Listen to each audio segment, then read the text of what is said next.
Connaissez-vous une personne qui se plaint beaucoup? Si oui, il est certain que vous avez du mal à passer beaucoup de temps avec elle. Mais pourquoi certaines personnes prennent-elles la vie du bon côté tandis que d'autres ont l'air d'être les plus malheureuses tout le temps? Découvrez dans cet article le lien que les scientifiques ont trouvé entre le cerveau et les constantes plaintes. Nous avons tous un jour rencontré une personne qui se plaint beaucoup.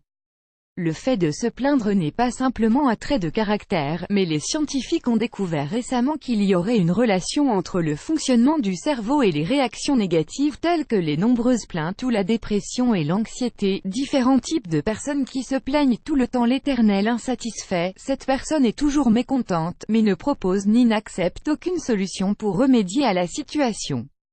Le plaignant chronique, il se comporte comme un ruminant. Même après qu'il se soit plaint, il n'oublie jamais ce qu'on lui a fait, attendant une autre occasion pour exploser à nouveau.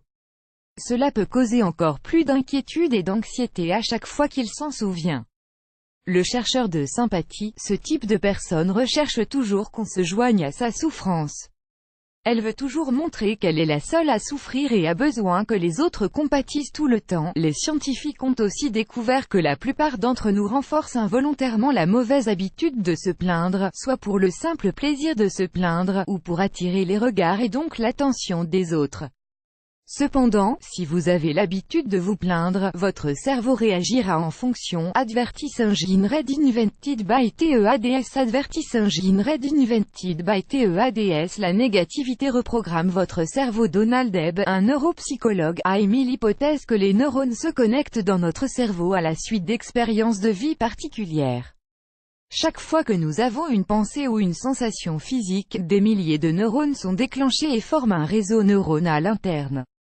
Cela signifie que si vous vous concentrez sur les sentiments ou les pensées critiques, d'inquiétude et de victimisation, il est beaucoup plus facile pour votre cerveau d'appeler ces choses à la surface dans votre langage. Cela peut mener à une dépression grave et à de l'anxiété. Voilà pourquoi nous pouvons dire que nous devenons ce que nous pensons, selon Dr Robin Kowalski, professeur de psychologie à l'université de Clemson. Tout le monde se plaint de temps à autre, mais chacun devrait essayer de minimiser cela autant que possible. Les accès de négativité sont normaux, mais n'oubliez pas que si vous êtes excessivement négatif, vous ne trouverez que du négatif autour de vous et vous continuerez de vous plaindre. Vous arriverez finalement au fait que la plupart de ceux qui vous entourent sont mauvais et que vous êtes le seul juste. Au lieu de vous renfermer sur vous-même, essayez de dominer votre pessimisme. Advertis engine read invented by TEADS. Advertis engine read invented by TEADS. Quelques astuces pour éviter la négativité. Si vous voulez apprendre à vivre sereinement, voici quelques astuces pour éviter la négativité. Apprenez à être reconnaissant même pour les petites choses. Faites attention à votre personne, vous devez vous connaître et arrêter de vous plaindre. Si vous avez repéré les choses qui vous poussent à constamment vous plaindre, apprenez à les surmonter en décidant de ne plus vous plaindre pour cela. Décidez-vous à être une autre personne. Si vous apprenez à vous focaliser sur les bons aspects de la vie, vous aurez un esprit plus positif, et vos pensées ainsi que vos réactions s'aligneront. Rappelez-vous constamment de laisser tomber ce qui n'est pas utile. Ce ne sera certainement pas facile au début, mais prenez l'habitude d'apprécier vos compétences et qualités ainsi que celles des autres au lieu de focaliser sur les défauts et tout ce qui manque. Nos réactions dépendent en grande partie de nos schémas de pensée.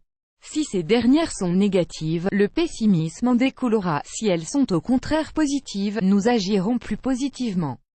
Alors, pourquoi ne pas reprendre le contrôle de vos pensées en faisant un effort pour rester positif? Essayez-le dès aujourd'hui en faisant attention aux pensées qui vous traversent la tête et aux mots que vous prononcez. Il est possible de reprogrammer votre cerveau et de changer l'image que les autres ont de vous. Si vous êtes connu comme quelqu'un de pessimiste, plus grand que,